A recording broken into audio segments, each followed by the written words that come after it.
5 আগস্টের পর থেকে যে একটা অন্তর্বর্তীকালীন সরকার ডক্টর ইউনূসের নেতৃত্বে আমাদের চট্টগ্রামের কৃতি সন্তানই এর নেতৃত্বে যে এখন সরকার গঠিত হয়েছে বা কাজ করছে তারা এখন রিকভার করছে, একটু সংস্কার করছে। আপনার দৃষ্টিতে তারা কি সঠিক পথে যাচ্ছে কিনা, যে সংস্কার রূপরেখাটা দিচ্ছে বা কাজ করে যাচ্ছে তারা ঠিকমতো কাজ করছে কিনা? আপনি একজন রাজনৈতিক গতি মানে বিশ্লেষক হিসেবে কি চিন্তা করছেন? আপনি যেই কথাটা বলেন আমি ওখান থেকে উইসুতা ধরে একটু আমি কথা বলি। আপনি রাজনৈতিক অর্গান, রাষ্ট্রের অর্গান, এটা আপনি শব্দটা ব্যবহার করেন। আমি অর্গান হিসাবে দেখি। আপনি যদি রাষ্ট্রটাকে একটা হিউম্যান বডি হিসাবে দেখেন, আওয়ামী লীগ ছিল একটা ক্যান্সার। বর্তমান যে সরকার আছে, ইউনূস সাহেবের যে সরকার আছে, ওনারা বর্তমান বাংলাদেশকে কিমোথেরাপি দেওয়া হচ্ছে। কিছু জায়গায় আমরা জনগণ একটু কষ্ট পাবো, কিন্তু ধৈর্য ধরতে হবে। এই জিনিসটা করতে সময় লাগে, আপনার রাষ্ট্র মেরামত করতে একটু সময় লাগে।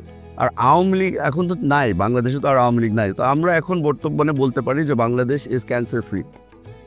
এখন একটু হিলিংয়ের জন্য সময় দেন। ডক্টর ইউনূসের নেতৃত্বে যে সরকার গঠিত হয়েছে বা কাজ করছে সেটা সঠিক পথে তারা যাচ্ছে কি না আপনার থেকে একটু জানতে চাচ্ছি। আসলে সঠিক পথে যাচ্ছে, তবে আমি এখানে একটা বাট জড়িত করতে চাই।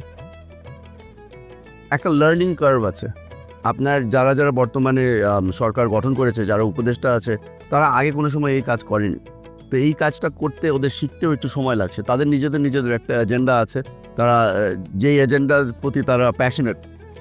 আমি আসিফ নজরুল সাহেবের ব্যাপারে বলতে পারি, আসিফ নজরুল সাহেবের জন্য উনি এখন সিঙ্গল মাইন্ডেড যে এখানে বাংলাদেশের জনগণ আইসিটির মাধ্যমে আওয়ামী লীগের বিচার চায়। আওয়ামী লীগের যে দুর্নীতিবাজ যারা ছিল, যারা এই হত্যার পিছনে জড়িত ছিল, তাদের বিচার চায়।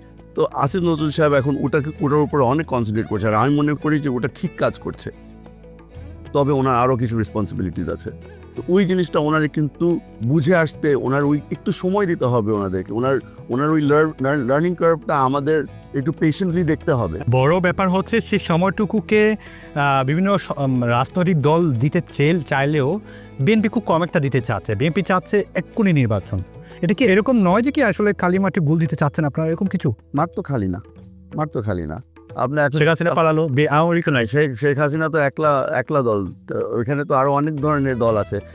আমরা আগে যে জোট দেখেছিলাম, এই জোটটা ছিল একবার বলা হয়েছিল এটা ইলেকশনের জন্য একটা জোট, পরবর্তীতে বলা হয়েছে এটা ফ্যাসিস্ট হাঁটানোর জন্য একটা জোট। আমরা বর্তমানে আমরা তো ওরকম কোনো জোট দেখতে পাচ্ছি না। কিছু মানুষ এসেছে যারা বিএনপির ছাতার নিচে এখন দাঁড়িয়েছে। তবে এখানে অনেকগুলি রাজনৈতিক দল আছে। এটা আওয়ামী লীগকে আমার ধন্যবাদ জানাতে হয়। ওনারা তো কিছু বদমাইশকে রেজিস্ট্রেশনে দিয়ে বসে আছে, তারা তো এখনও দেশে আছে, হয়তো লুকিয়ে আছে, কিন্তু আছে। আশা করি যে তারা যখন নির্বাচন আসবে তখন তারাও আবার ওই গর্তের থেকে বের হয়ে আসবে। তারা বলবে যে না, আমরা এখন নির্বাচন করব।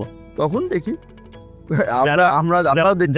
যারা আটক হলো বা যারা আটকের পথে, তাদের বিচারটুকু বিএনপি কিরকম চায়? দেখেন, এখানে আমরা ওই একটা প্রভাব আছে না যে জাস্টিস হারিড ইজ জাস্টিস ডিনাইড। আমরা জাস্টিস হারিডের মধ্যে নাই। হ্যাঁ, এখানে বর্তমান সরকার যেটা চাচ্ছে যে ওনারা থাকা অবস্থায় হয়তো কিছু বিচার করে আমাদের উপহার দিবে যে এই বিচারগুলি আমরা করে ফেলেছি। এটা কতটুকু সম্ভব আমি আপনাকে বলতে পারবো না, কারণ এই খুব সিরিয়াস ক্রাইমস ঘটেছে। এই গত কিছু মাসের মধ্যে যেই ঘটনাগুলি ঘটেছে, এগুলার বিচার করতে সময় লাগবে। আমার যেটা ব্যক্তিগত ওপিনিয়ন আপনাকে দিচ্ছি, এই জিনিসটা জনগণ বোধহয় আমাদেরকেও কিছুটা রেসপন্সিবিলিটি দিবে যে যদি আমরা সরকার গঠন করি, যে এই বিচারগুলোকে আমরা হয়তো ওই ফাইনাল স্ক্র্যাচ যেটা আছে ওই জায়গাটায় আমরা নিয়ে যাব। আমি আমার দলের পক্ষ থেকে বলতে পারি যে বাংলাদেশের মানুষকে আমরা আশ্বস্ত করতে চাই যে এখানে যারা এইসব ঘটনার সাথে জড়িত ছিল কেউ পার পাবে না। এটা এতটুকু আমাদের উপরে ভরসা রাখতে